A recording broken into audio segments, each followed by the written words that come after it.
Whoa, it might be a rerun. I guarantee you it is as good as the live. So we're here and we have made it through another week. So we're here with a friendly Friday. I am Nancy Lewis Hill, the lightened up entrepreneur, and this is Mornings with the Moose. We usually do this over in a private group here on Facebook. It's Lighten Up with Miss Nancy, but on Fridays we have decided to go outward and speak out into a public place. So yeah, when we're in the group, we may talk about things that we don't share with everybody else, but when it's Friday, it's just hello everybody kind of thing. So yes, Tim, yes, Sherry, that's what I'm saying. That is what I'm saying. Trying to get through. This was and it still is one hell of a week. One hell of a week for me, and for many people. Mine is my own personal, and it is enough. Yeah, that I'm not minimizing it at all. All I know is me, and I was really glad to have today. Oh, look, a little bit of light on the subject. Woohoo! So, oh my gosh, terrible sleep last night. How about you? How's everybody doing? What is good? What's new what's on your mind? What's good in the hood? And talk to me. Talk to me, friend.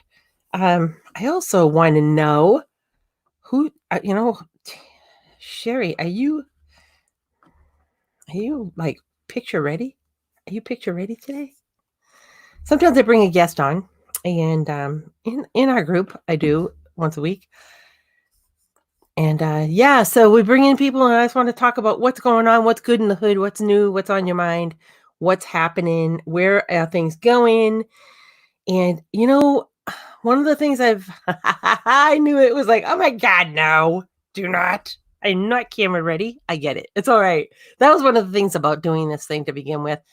You know what, Sherry? Thank you for the most genuine inner laugh that I've had in like 4 days, honestly. That was one of the best ones. Anyhow, yeah. What I wanted to just say. Oh wait, hold on a second. Hello. I'm gonna put this out there. Oh, good morning, Terry. Terry, we're public today. We're not even in the group. We're like in the big old business wide world web. So hello. I want to talk about like virtual events. I've been thinking about this a lot. I was thinking about this a lot last week when I saw there must be something about doing this broadcast that gives me the sneezy jeebies. Nice hair today, huh? It's all pulled back. It's no hairstyling. Achoo. Achoo. This COVID hairdos.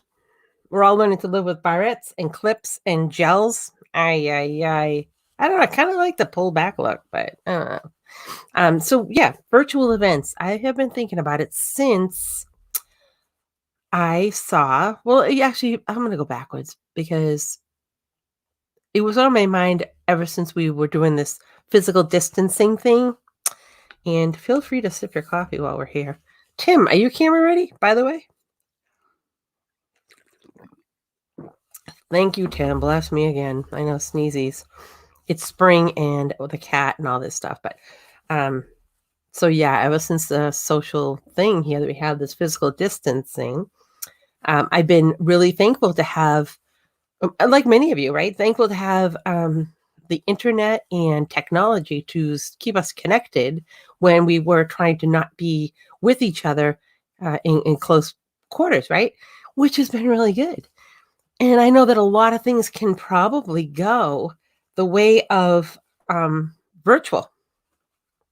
Good morning, World Wide Web. That's right. And look at that. Green screen's making my teeth see through.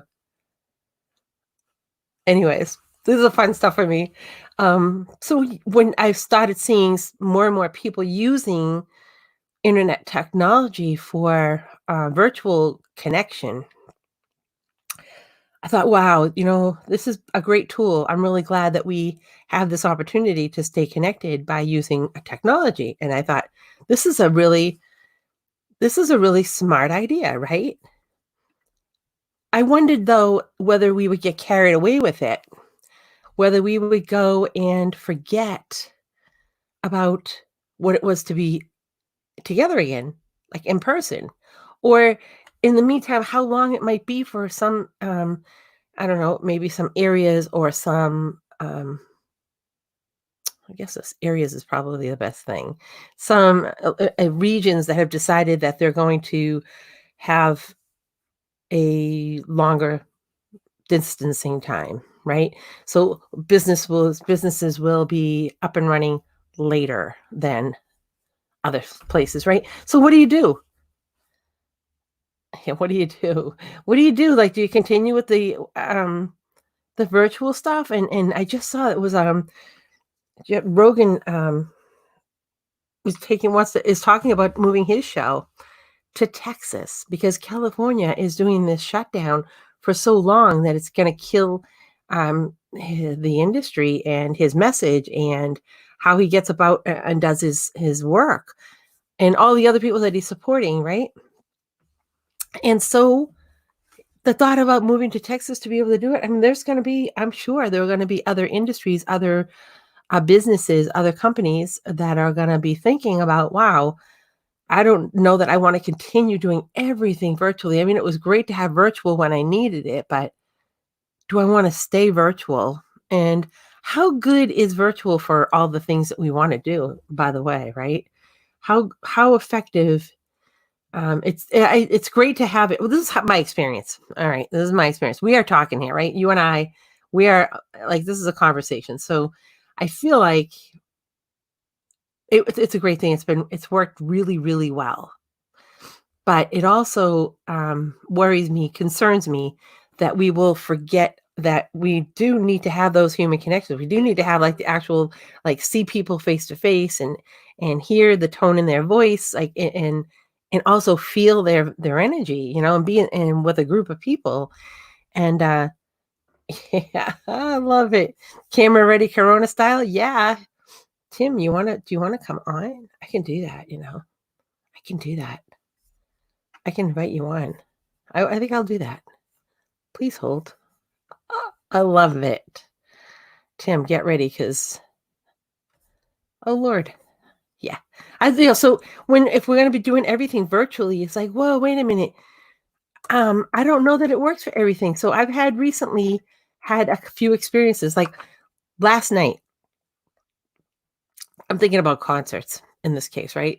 I'm thinking about concerts. What do you do in the event situation where the concerts aren't happening because you can't be in a group of like thousands of people, right? You can't be in a group of thousands of people cheering, yelling, breathing, spitting. I don't know what we do. When we sing, we project we project things a lot further as droplets, as they say. And so I started to think, like, what do you do in the case of concerts? When will those be okay? And when will you like what it changes the whole landscape of a concert when you have to go to something where you're very distant, because the whole point of the concert is to be there with people, right?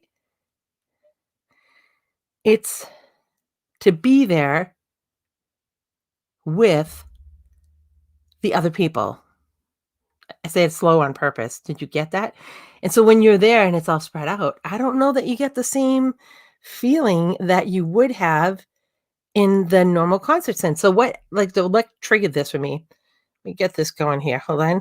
What triggered this for me was the did you see that on YouTube, Prince, they had a 1985 live broadcast of his concert, broadcast on YouTube. It was a fundraiser for the COVID relief. And I thought that was so cool. And so I tuned in. Of course, I tuned in because if you don't know that already, yeah. If you don't know that already, I am a great Prince fan. I was really sad to know that he, uh, fell prey to the whole, painkiller addictions and all of that, like so many other people. And I didn't want to believe it because I thought, no, he wouldn't be. This is Prince. He's so good. So I was really set back by that thought. However, I was watching the concert and I remembered I was at that concert, well, not that particular filmed concert, but I was at his live concert in '85 because I am that old. Yes, I am. And I was at that concert and I remember how excited it was for me to be there because I had never actually been to a concert before. And so the Purple Rain tour was my first concert, and it was so exciting. There were so many people, and everybody was, like, in the mood, and they were in the groove, and you're right, Tim, it's a and Sherry, it's a totally different vibe, right? Totally different. So, I was watching it and thinking to myself, "Well, watching this on TV was kinda neat," right? It was kinda neat because I got to have that moment back again, that moment that, it recaptured a time for me that was a really good, enjoyable feeling, which I really needed this week, desperately, and, but it also made me think, "Wow, is this over?" Or how will we manage that? So, I started that takes us to the whole thing, right? It takes us the whole thing. How are we gonna make virtual events feel real, you know? How will we do that? How will we do that? Mandy Jo, what do you got there? I think some places will open up and thrive, including concerts, and other places are going to stay in lockdown and unfortunately go downhill. I know.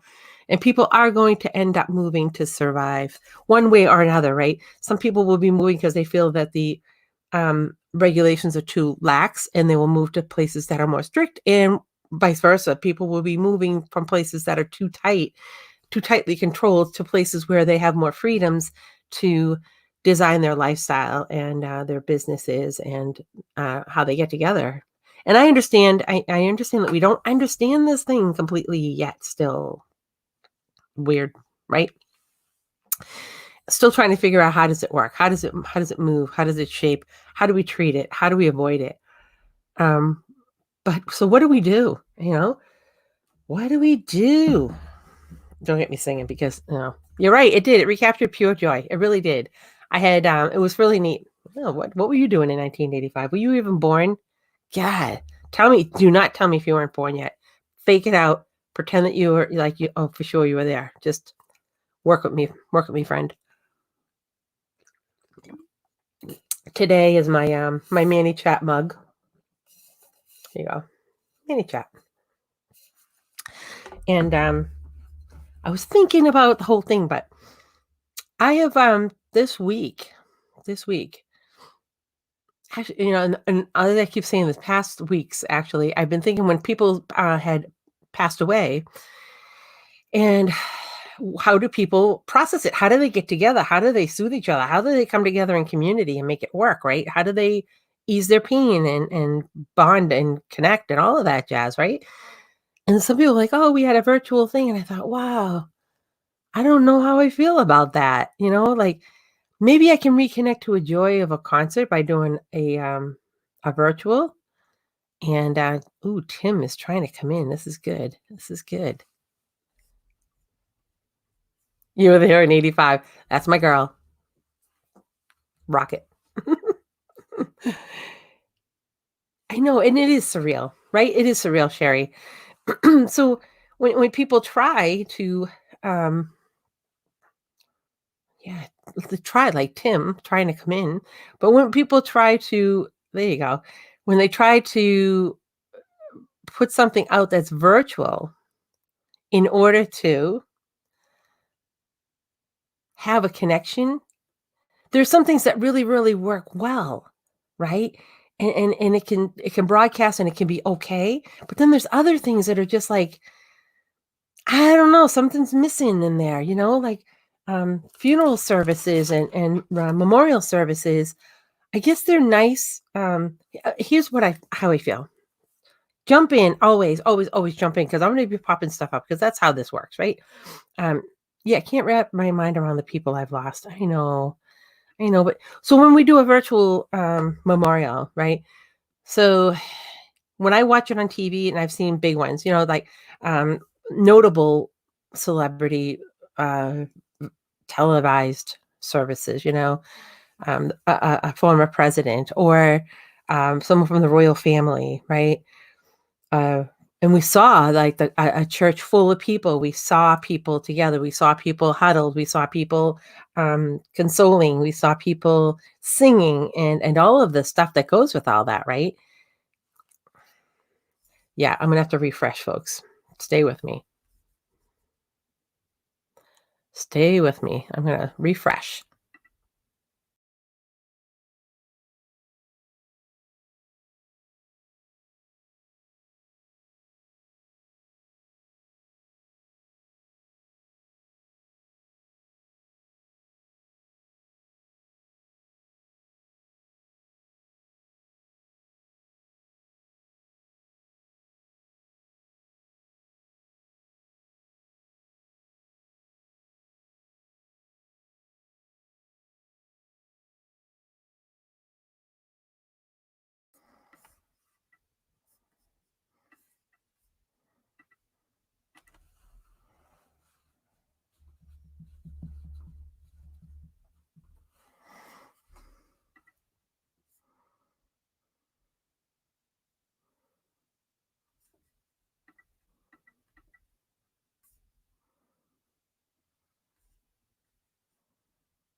I know. Connection issues. Tell ya. Weather, neighbors, everybody needs to be out when I'm on here. So when you watch all of those big memorials, you say, well, everybody's together and they're all doing their things. They're all huddled. They're all consoling each other. They're singing. They're listening to a minister service, whichever. And then when we talk about doing something on a smaller scale for, people in our lives, the people in our neighborhood, to well, I should say not even just that. I'm also thinking, um, even the celebrity world right now where you can't see people together, you could broadcast something, but you still don't see people in a group or in a crowd. Um, so it's almost like, well, you're going to see an empty room with people, and then you're going to be in your empty room watching this empty room, which is very different, I think, than when you watch a celebrity. Poor Tim. Look, this is what I have for Tim's zone. Tim, do you have any audio? That's all I got, man. That's all I got. I got a blankie. But so I'm going to take you out, Tim, till we can get it figured out, guy. I really wanted Tim in here. Tim Sohn. I have some questions for you, Tim, about production, too. Tim is, oh, there you go. Tim is running a live video course, so I wanted to talk to him a little bit about that, but I know. See, did you like that? Tim was just a blank screen. Poor Tim. He was more than a blank screen to me. So, yeah, so I just was thinking, I think a lot of it needs to be in person when you go through grief. There has to be some in-person things and about it. And it's just like when I say about concerts, I just feel like when you're there and you're celebrating something and really what those services are is really a celebration of someone's life, It's a celebration and paying homage to somebody that was that left a memory in your life, right? And so when you're sitting there watching an empty room of it, and you're sitting in your empty room, yeah, not so much fun. Not so much fun, my friend. Even yeah, see that yeah, for your friend Dennis, you couldn't even hug him to give him comfort. Yeah, that was so weird, right? It was so weird. I had a sister-in-law yesterday who insisted on hugging me, and I was totally freaking out, I have to be honest, because she works with the public, and I was like, "Oh my god, please." But I need to get past this. I need to get past this. I'm gonna be okay. I'm gonna be okay. So, um, yeah, so I don't know. So how do you make these events more personal? That's what I was really getting at. Like, I wonder how we do it. How are we gonna do that? Like, maybe we can be like the trendsetters. Maybe we in this group, maybe we as the viewers of what this broadcast is, can like have these brilliant ideas of how can we make a virtual event more real. I think one of the ways we can do it is something that we right currently can't do. But one of the ways you can make going forward in a virtual event, like say when they loosen up some of the things, they understand what works and what doesn't work. And they have concerts and they broadcast it. It's a hell of a lot more fun to watch a concert with people that get into it with you, right? And so maybe the virtual thing it will start to be things like group watching it, like smaller groups enjoying the concert. It's still not the same as being present in the live theater stadium vibe of it all. Oh, this is what happened with Tim. Can we get a womp womp? I know. Yeah, we can have awesome weirdo events. That's what I think. Might be me, Tim. I don't know. I got some issues on this end. My neighbors are probably trying to hack in because they know how hot this show is. They know how hot this conversation is. But yeah, so why don't we can be the yeah, see, that's what I'm saying, right? Maybe those are the things we can start doing, right? Sherry Roberts. What's going on, Sherry Roberts? What's going on? What do you think about virtual events and how do we make them more real? How do we make them feel more real? What do we do? How do we make that work? I think part of the experience. I like what we do here, right? When we are able to do a broadcast live, right? Just thinking, when we get to do a broadcast live and we are able to talk to somebody face to face, like looking right in the camera, having that conversation, pulling comments on the screen. I think it's pretty neat. So I don't know if concerts will be able to do something where, I don't know, I bring people's comments on the screen. I don't know how they do it. I don't know how we will do it, but I think you're right. I think we need to have, if we're going to move forward with things like virtual events, I think the way to make them more real is when we can start to have smaller gatherings where we can enjoy a virtual event. At least it'll feel like we're with people that get it, with people like, and grief is one of them. You want to be with people who get it, and if it'd be different if you were doing a broadcast of a service for somebody and 10 people, 20 people were in another location. Like say you live in a remote area or overseas and people aren't traveling and you have to hold a service for somebody. The fact that you could hold that service and broadcast it over to the mainland where the rest of your family is, but the rest of your family can get together and watch it. And then they can console each other. They can sit and they can talk and they can hug and they can hold hands, because I think that's really what it comes down to, is the connection there. That real physical connection has to happen. And yeah, I think that's how we need to do. We have to figure this out, because how will we make virtual events more real? Because we really want the experience that comes with it. We really want the heart connection that comes with it. And I don't know. I think sporting events, isn't that the way it happens? Like people get together. I mean, not that we can do this right now for sure. But if they had a sporting event, even if it was only the players on the field, I don't know how that would work. But, when people, it's currently it's like BC before COVID, right? Have you said that a lot? BC. Lisa Rich, how are you, honey? Oh, yeah, you could text your comments. I agree. All right. Yeah. So there's things like, oh my gosh. Okay, so I just had to share that thought. Okay, Barbara, what? Welcome.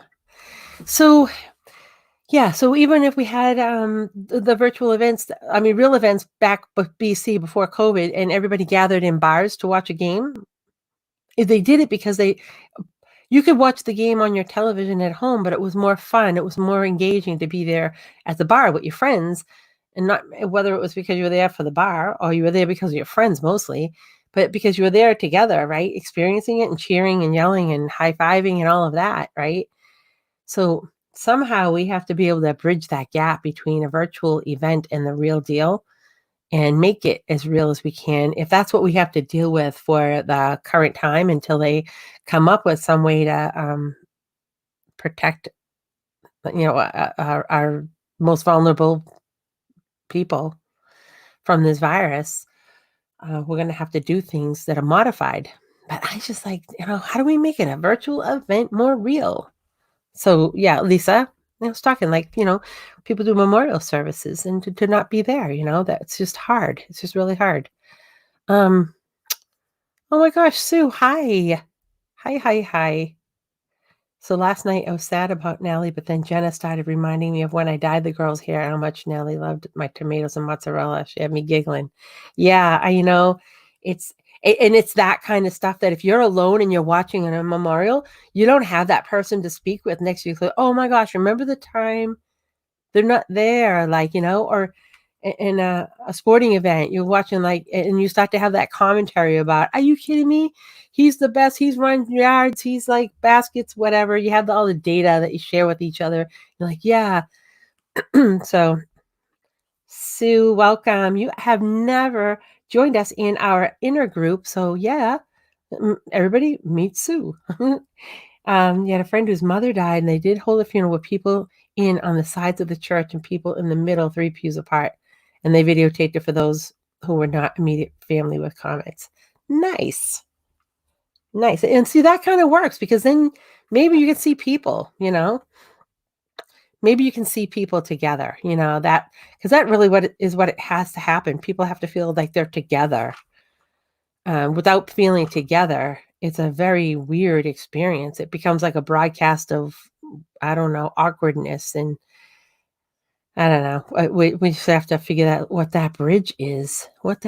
So, if you haven't been a part of Mornings with the Moose, this is a sample actually of what it is like. A little less laughter this week because there's been some interesting thing. Yeah, and the family does have to have closure. I agree. And close friends, people just need a closure of some sort, and this is just really sad, but active funeral home doing graveside and cars. Yeah, and so I think people are trying to work that thing out, and I'm thinking about just the whole idea. And if you haven't been a part of Mornings with the Moose, we do this Monday through Friday, but Monday through Thursday, we do this in the private group. And it is only from 7:30 till 8 a.m. Eastern, because this is and Friday, we do it here on this business page publicly. And here's the premise. It's a stop in, drop by coffee shop stop. It's what it comes down to is it's a place where we can get our routine. We've been in this separation thing and not being able to do the normal basic stuff that kept us feeling like we had our routine. So one of them was maybe stopping off at your local coffee shop and getting your cup of coffee before you start your day. Even if you work from home, before, you probably have routines that you did. And so having a routine to feel connected and get your day started was really important to me. And I knew that if I felt that, other people did. So we started doing Mornings with the Moose. So we would have 1.5 hour of, I don't know, coffee cooler chit chat or cafeteria catch up before the day starts. And I love how the green screen is totally taking my teeth out. Yeah, and so when you walk in the coffee shop every week, every day, you see the same guy there in the corner with his friend. That's same old. There they are again. Those people. Oh, there's the lady with the green jacket. Yep, she's here every day. I got here before this guy today. He was a little late. So when we don't have that, and because of the physical distancing that we're doing, it just felt good to have some place that we knew everybody was here, and we just kind of check in and start the day, you know, get dressed, get ready, get rolling, but definitely grab that cup of coffee, that cup of tea, that morning drink, and get started. So I'm really glad that you are here. Uh, it was it was great to be here with you. Moosey Group rocks. Thank you, Tim. I think it does too. It's a non-weirdo space. There's no salesy weirdo pitching thing going on. It's purely a group for lightening up, for when things are heavy, people who want to connect with things that help you to continue to see the light side of things. Those are the kinds of people that are in there, not the Debbie Downers. Sorry, anybody named Debbie, because I was negative Nancy is the other one, right? But it's okay to feel blue. It's okay to feel sad. It's okay to have those things, but to want to find the light in there, that crack of light that comes in so you can bust it open. That's what we're about, right? No, it's an extreme. No, it's a no weirdo zone, but it's an extreme weirdo space, right? It's a place full of unicorns, one of a kinds who do what we do. So, we made it through another week, my friend, and this was a very trying week for our family, and we have still yet have things to work through. And all of you who have reached out, I will have details. I will explain what's going on. I've been quiet about it for a few reasons. We needed to make sure that the right people in our lives were able to start to process things and to work through things first, and then I can talk about it. So I won't be so evasive with it, and I appreciate you all. Appreciate you for being part of exactly what we're trying to create, the culture of always being able to find light in the darkness, or to lighten up the heavy loads, or there's joy in everything, everywhere, all the time. You just have to sometimes really look for it. It might be under the unicorn horn. I don't know. Be careful what you lift up to look under, but just understand that there is always some place to find joy. And in Tim's case, it's his wife, whose name is Joy. So that's easy. Every day he wakes up and he says, "There's my joy." So, and unicorns do rock. Lisa, girl, you amaze me as well. I am, yeah, I have a lot to go and take care of here. A lot. And being in community was huge. Being in community for me is everything. It's where all my energy comes from. And that's why I'm thinking about this virtual event thing. If you don't have the energy of like group stuff, how does a virtual event cross over to feel real? So, all right. We love you too, Terry. So glad you guys were here. And thank you. Thank you. And we will find our road to peace. Thank you so much. So if you're interested, if you're that type of person that wants to connect with that lighter side when it's not so light, go on over and join our group. I will drop the link to the group down below. And we are there we're there every day, but this broadcast is in there Monday through Thursday. But we are in there for other things. We connect, we get to know each other. But I'm really glad that you were here. I'm really sorry we couldn't pull Tim in, because I really wanted you to meet Tim Sohn. But the internet powers that be said, "I think not today, friend. I think not." So it's probably, I don't know. I think my internet, I think I need to find out how I can get the super powered Concorde jet. And yes, we are all awesome. And I will leave that with this on the screen. And we'll see you here in this business page next Friday, 7:30 a.m. Eastern. And hopefully we see you over in our group, Lighten Up with Miss Nancy, and every day. So go off, be awesome, find the joy, live the joy, and spread the joy. See you later.